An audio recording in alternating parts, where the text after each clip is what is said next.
agar modala edu tela adi bhagwan modetro laga. This is the first stanza of the greatest saint that India has ever produced, Tiruvalluvar.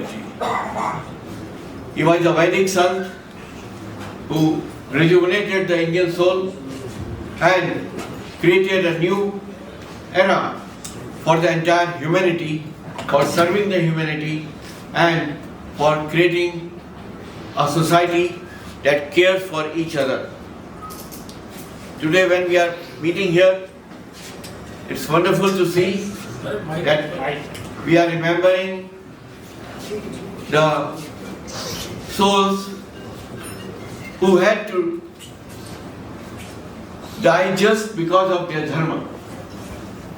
The Black July Direct Action Day reminds us of the Calcutta Action Day also, reminds us about the forced exodus of the Kashmiri Hindus from the valley, and reminds us about the very torturous condition that our Hindus are made to live in Pakistan and Bangladesh. I had been to Sri Lanka a couple of times, and I had the privilege to attend the Sri Lankan Hindus conference in London when they invited me with the other Hindu leaders a couple of years before. It is wonderful that the Hindu Struggles Committee is paying tribute to those Hindu souls. Why they had to die, why they were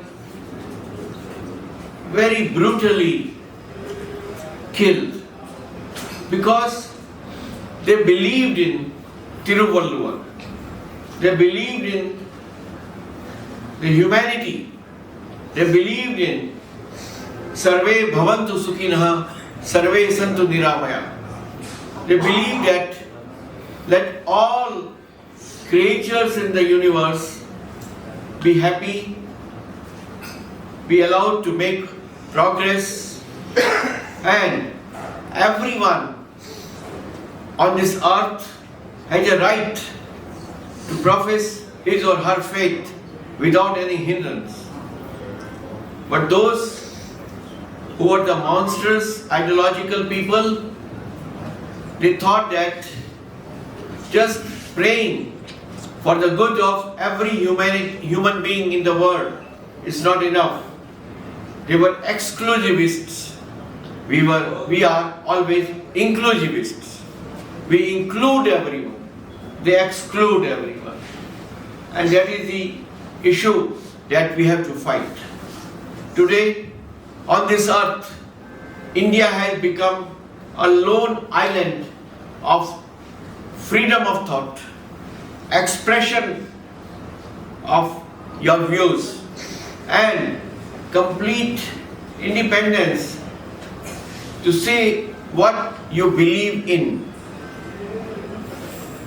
This is a land where the Hindus never persecuted any person belonging to any community and faith. This is a land which gave shelter, no shelter, but home to the Jews when they were refused shelter in more than 86 countries in the world. This is the only country in the world that gave shelter to the Jews, and they are today called Bene Israel and Baghdadi Jews. They went to Cochin, they came to Mumbai. This is a land when the Tibetans were in trouble. We never cared for the power or the strength of China. We gave home. I don't use the word shelter. I use the word home to the Tibetans because we believe in freedom of thought. We believe that whatever your color, caste or creed, you have full freedom to live the way you want to live here. Only that you have to adhere to Mother India, Bharat Mata. Friends, when we are remembering the Direct Action Day and in the memory of the cultural and ethnic genocide of Sri Lankan Hindus, we must send a message to them that billions of people in India stand with them. They send their message of solidarity and brotherhood to Sri Lankan Hindus, and there should not be an occasion when anyone should be persecuted because of the faith. Today, the Hindus in the entire world have become the most persecuted people for only their faith. In a republic, in an independent country, they were forced to leave their home, hearth and orchards in valley. And the same happened to the Hindus in Sri Lanka. Let there be a global Hindu solidarity. This is the time when the people must come together and give voice to those who are being persecuted for their faith.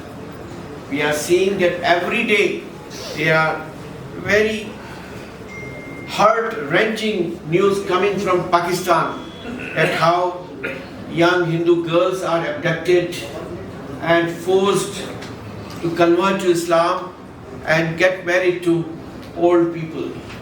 Nobody speaks for them. The same kind of horrendous news are coming from Bangladesh. This must come to an end. This must come to an end.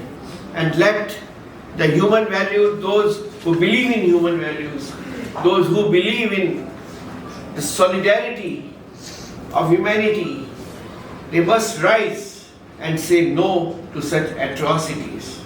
Sir, I am very grateful to you that you invited me to pay tributes to the Sri Lankan Hindus who were victims of ethnic cleansing.